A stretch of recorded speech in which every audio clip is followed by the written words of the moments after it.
Big weather happening in Wisconsin right now. But if you want to run for cover, I suppose that's your business. Let's say you've been working on a customer's car for whatever amount of time, and another shop or another mechanic gets in the customer's ear. They decide to go another direction. And you have to put it or walk away from it for 4 years.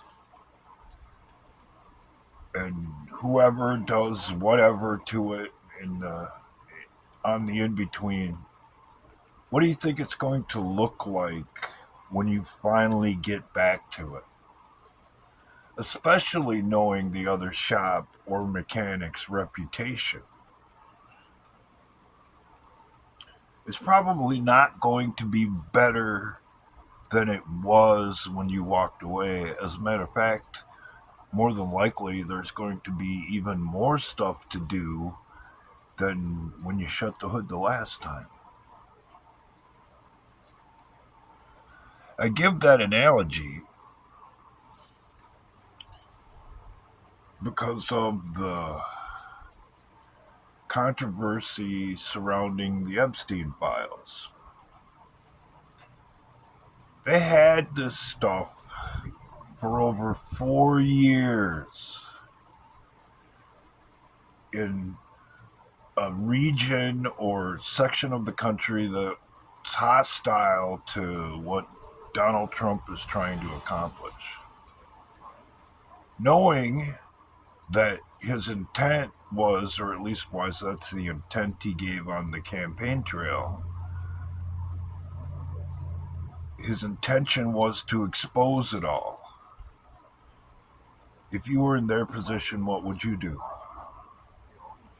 Well, it's fairly obvious based on the way that they ran Diddy's trial that the philosophy is the same that it's always been.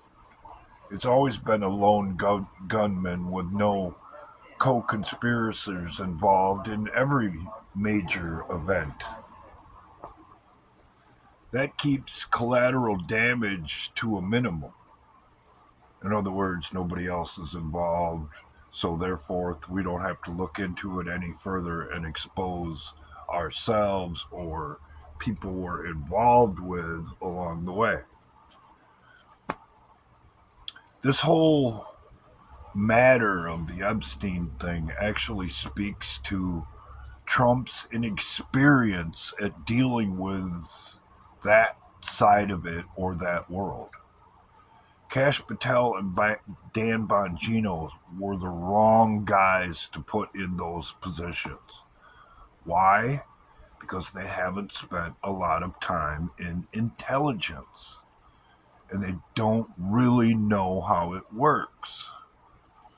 If you really wanted to make an effective appointment for the director of the FBI, you would be interviewing the people who were blowing the whistle on problems within the FBI during the last administration. Instead of bringing people in who may have good intentions or what have you, that have really no long term background in intelligence. Then you throw in his pick for Attorney General, Pam Bondi, who's already involved years ago during a case in Florida with giving him a sweetheart deal so that he didn't have to do hard time in prison. And that muddies the water even further. And quite literally goes back to Trump's inexperience in those kind of matters. The red flag for me went up was when they did what they were calling the initial release of the Epstein stuff.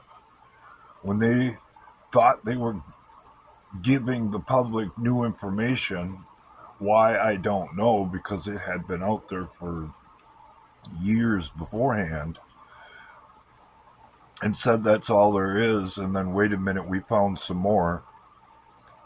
And it just happens to be under the jurisdiction of the Southern District of New York and the FBI. That's a problem because those people are hostile to Trump's agenda.